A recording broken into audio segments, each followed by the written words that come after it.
You came back for chapter 33 of David Walliams' The Beast of Buckingham Palace. Now make sure you pay close attention to the story, because as always you have those wonderful questions to answer. Let's get started. Chapter 33, HMS Scepter. The prince lifted his hand as high into the air as he could. Maybe, just maybe, if he stuck this creature hard enough, it might descend into the murky depths forever. Thwack! Ouch! Cried Alfred. This monster was made of metal. As it emerged from the water, Alfred realized it wasn't a monster at all. It was a submarine. He was lying right on top of a submarine. It looked like a relic from World War I, a rusty old antique that Alfred was surprised was still operational. On the front of the craft was emblazoned HMS Scepter. Scepter?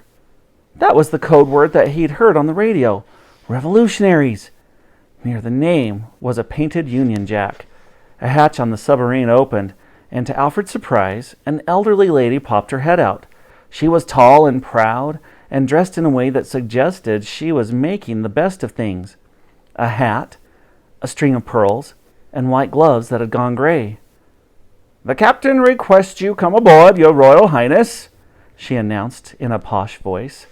Alfred rose to his feet. Soaked to the skin and shivering with cold, he trudged over to the hatch. "Ladies first," he said.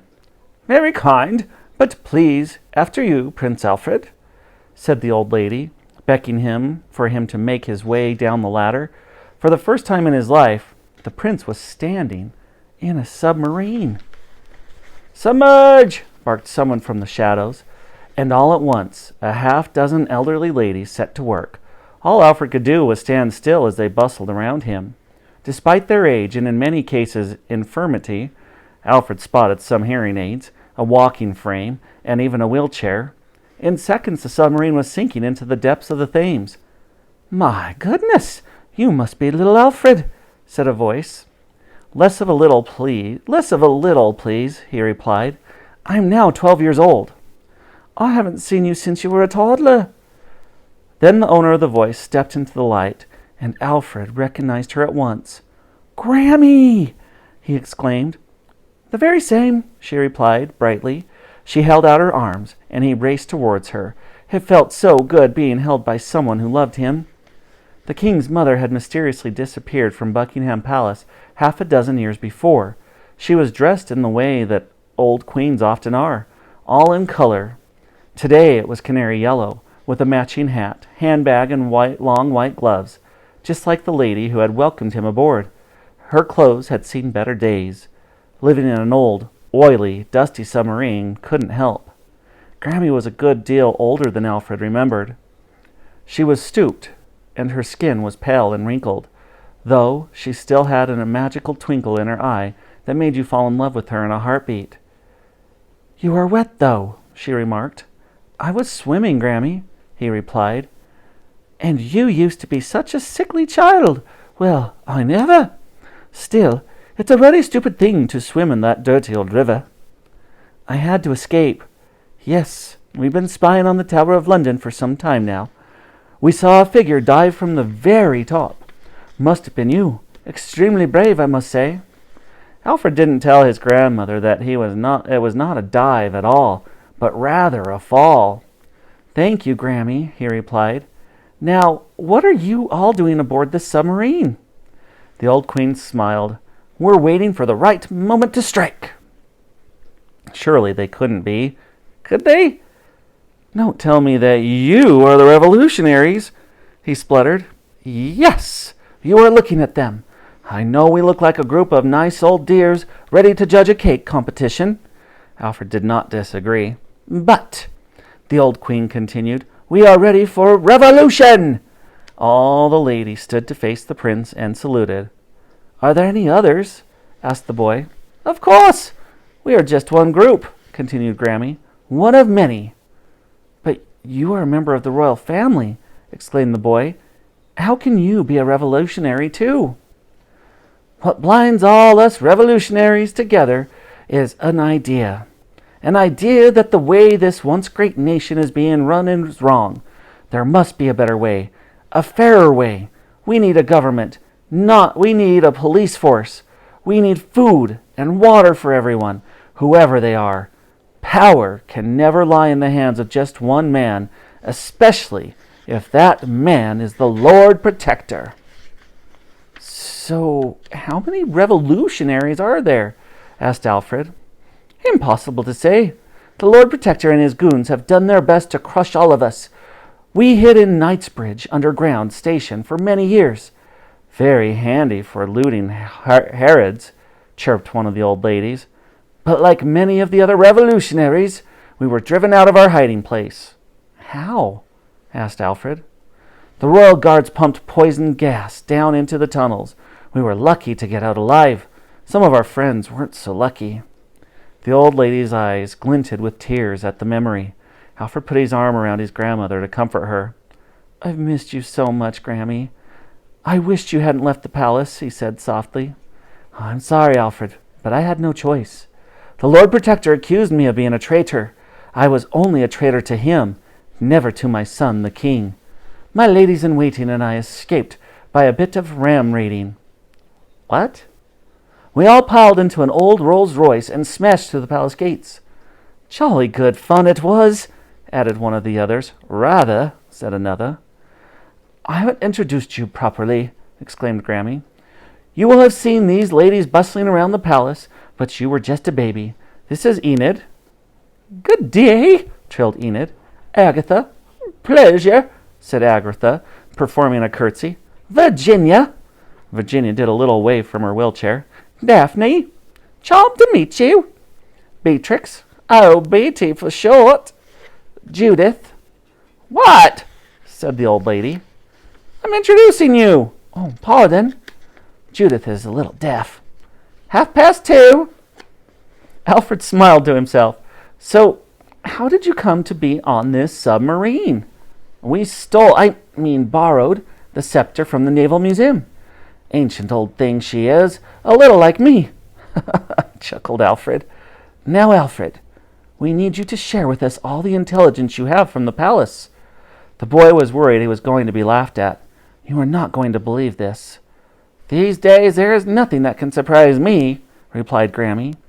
Alfred took a deep breath before blurting out, "There is a beast in Buckingham Palace, a griffin made of fire." They're following a pause long enough to sail a warship through it. "I'll have to be honest, that has surprised me," replied the old queen. "I knew you wouldn't believe me," protested Alfred. "What do you mean, a griffin made of fire? Griffins are the stuff of myth and legend. They are not real." "No, this one is real.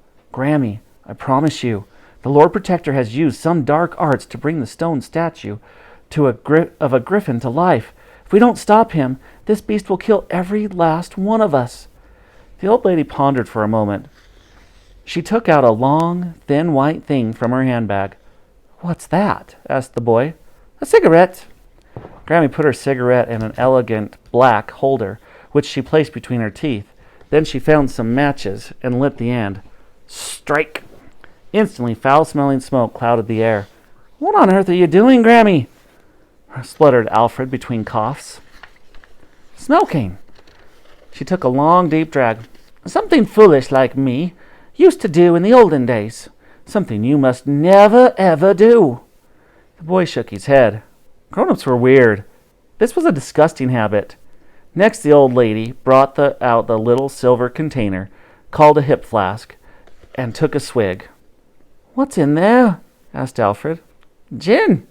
"Yes, I'm drinking alcohol. Another thing you must never, ever do." "Anything else while you're at it?" asked the boy. The old queen took another drag on her cigarette before enjoying another swig of gin. "Gambling, swearing, cheating at cards, putting 10 sugar lumps in your tea, hosting toast in bed, picking your nose, peeing in the bath, blowing off and blaming it on someone else, scratching your bottom in public, all horrible habits that you must promise to never, ever do." Alfred couldn't help but smile when he replied, "I promise, Grammy." "Good boy.